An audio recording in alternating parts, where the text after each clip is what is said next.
Samsung, empresa de importação e exportação de peixes, macarrão e vegetais, fundada no ano de 1938.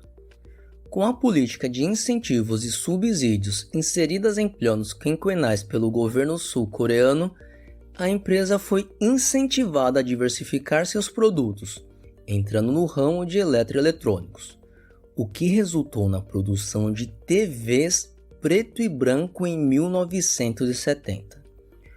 Hoje, a empresa tem faturamento anual da ordem de 1,4 trilhões de dólares, o que representa aproximadamente 20,7% do PIB da Coreia do Sul. Empresa brasileira de eletroeletrônicos fundada em 1964, a Gradiente teve seu auge na década de 1970, quando vivíamos um milagre econômico. Nessa época, o governo desenvolvimentista tomou decisões no sentido de fortalecer a indústria nacional, entre elas a de dificultar a importação de produtos eletrônicos e a criação da Zona Franca de Manaus. Em 1988, a Gradiente lança o Phantom System, e por meio de engenharia reversa, a empresa consegue produzir um videogame considerado não apenas semelhante, mas superior ao Nintendo Entertainment System, pela sua resistência, robustez e adaptabilidade. A Nintendo veio ao Brasil pedir que a Gradiente parasse com a produção sob argumento de que seria pirataria.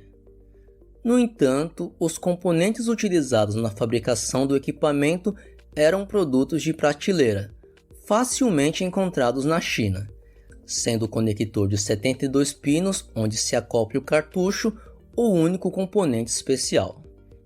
Engenheiros da Gradiente constataram que o conector não tinha patente, desenharam, portanto, seu próprio conector e patentearam no Brasil. A lei de reserva de mercado incentivava e permitia que a Gradiente seguisse produzindo seus próprios videogames. Ao se dar conta que o Phantom System já tinha dominado o mercado brasileiro, a Nintendo comprou uma unidade do videogame e levou para seu laboratório nos Estados Unidos. Eles acharam fantástico o conceito e design do videogame brasileiro e, depois disso, a Nintendo passou a chamar a Gradiente quando ocorriam feiras, pedindo a opinião da empresa a respeito dos seus produtos. Ao perceberem a competência técnica e o sucesso da Gradiente, a Nintendo propôs uma parceria associando-se à Playtronic, joint venture criada pela Gradiente e Estrela. A fusão ganhou grande atenção da mídia devido ao fato de a Playtronic passar a ser a primeira empresa do mundo a produzir consoles da Nintendo fora do Japão. Saindo do ramo de eletrônicos e entrando no automobilístico, é possível ver que a Hyundai e Gurgel viveram situações semelhantes aos das empresas citadas anteriormente. A Hyundai teve todo o incentivo do governo por meio de subsídios e compras governamentais para poder crescer, prosperar e gerar empregos de qualidade para a população da Coreia do Sul.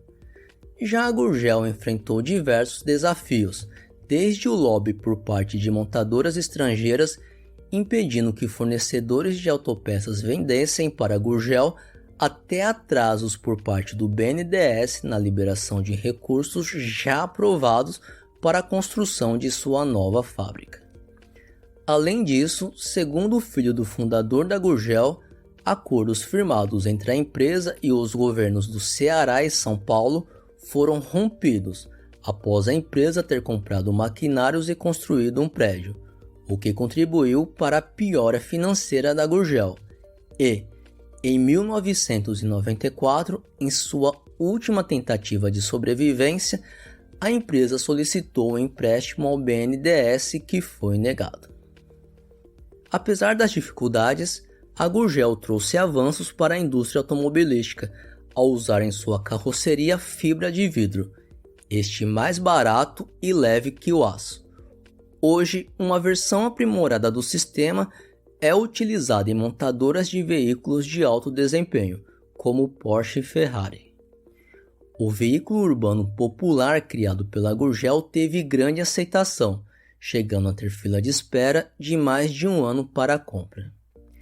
A Gurgel também criou o sistema Selectration, que permitia tração em apenas 2 rodas, alternativa simples e barata que competia com veículos 4x4 em condição de igualdade fora da estrada, ao mesmo tempo que apresentava custo e manutenção menores.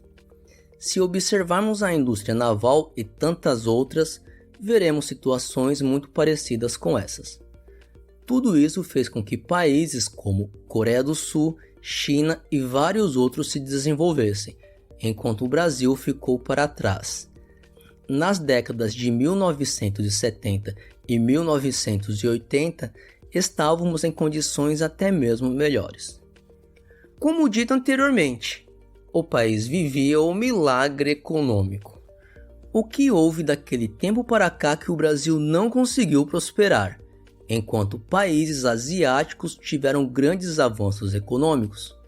A diferença está na qualidade dos empregos gerados e em ter empresas nacionais que produzem com valor agregado.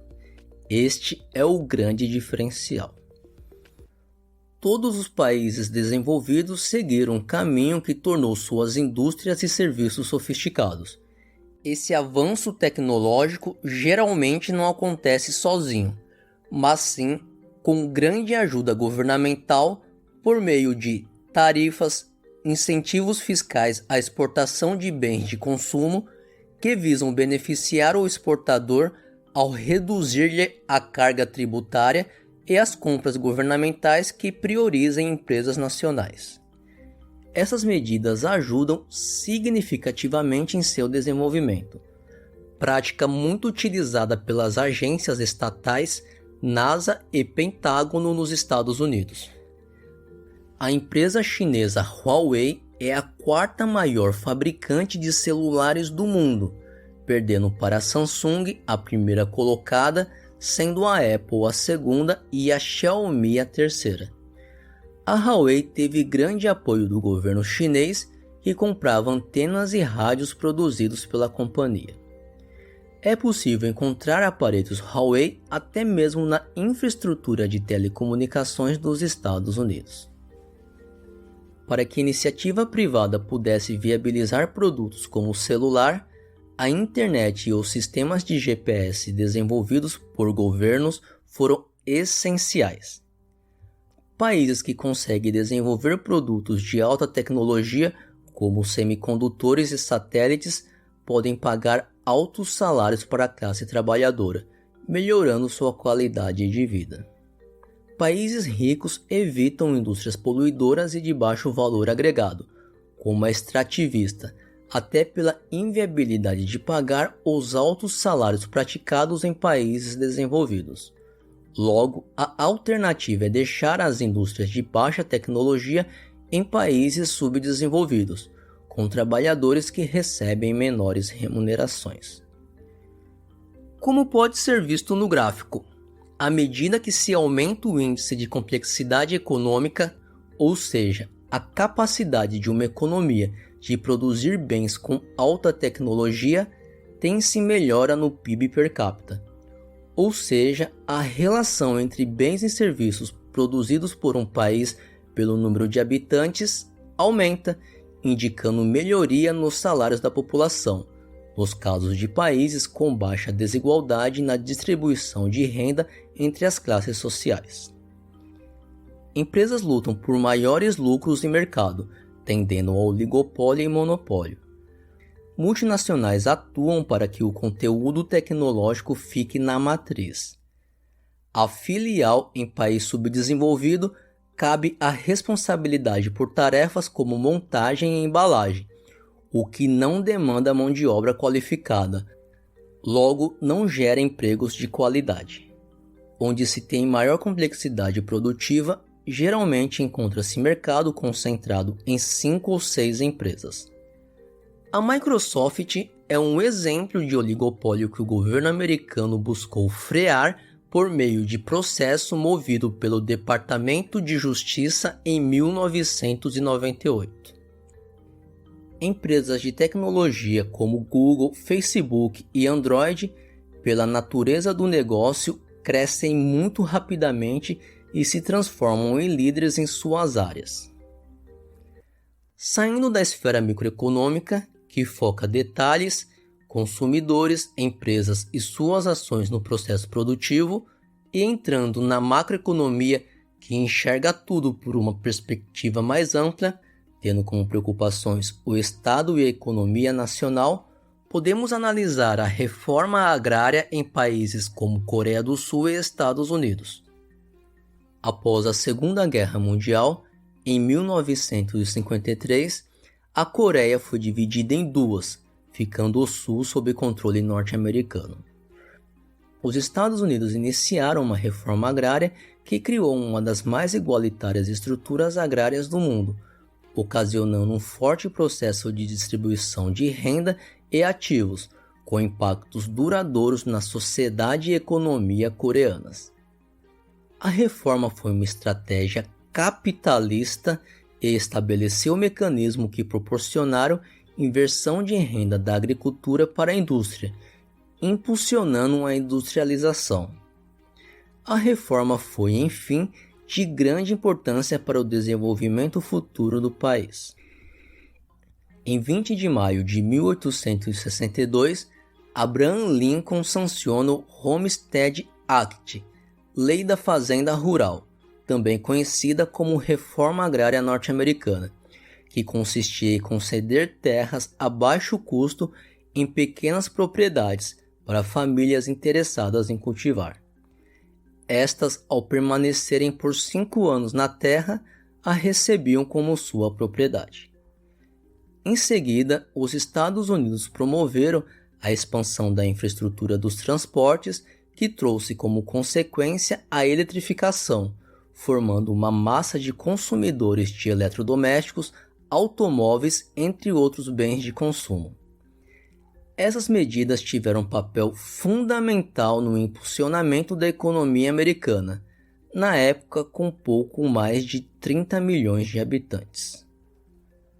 No comício realizado na Central do Brasil, em 13 de março de 1964, no Rio de Janeiro, Jango anunciou em discurso para 200 mil pessoas a desapropriação de terras às margens de rodovias, ferrovias e açudes públicos federais. Para acalmar fazendeiros produtivos, argumentou-se no plenário do Senado Federal que a reforma iria desapropriar apenas o latifúndio improdutivo. O modelo apresentado por Jango lembrou muito a reforma agrária norte-americana de 1862, que associou terras produtivas e infraestrutura, conseguindo como resultado uma crescente industrialização nos Estados Unidos. Até os dias de hoje, Abraham Lincoln é um dos presidentes mais lembrados da história americana. Em contrapartida, Jango foi acusado de ser comunista, tendo o debate sobre a reforma agrária brasileira antecedido o golpe de 1964, com a destituição do então presidente da República, João Goulart. O Japão, da primeira metade do século XIX, era um país agrícola e feudal, cujo imperador era uma autoridade simbólica e delegava poder político ao shogun. Este, por sua vez, escolhia o samurai como comandante militar responsável pela proteção do feudo. A sociedade buscava o isolamento e tinha grande aversão a estrangeiros, devido ao histórico de invasões mongóis na Ásia e às relações entre Grã-Bretanha e China que resultaram na Guerra do Ópio.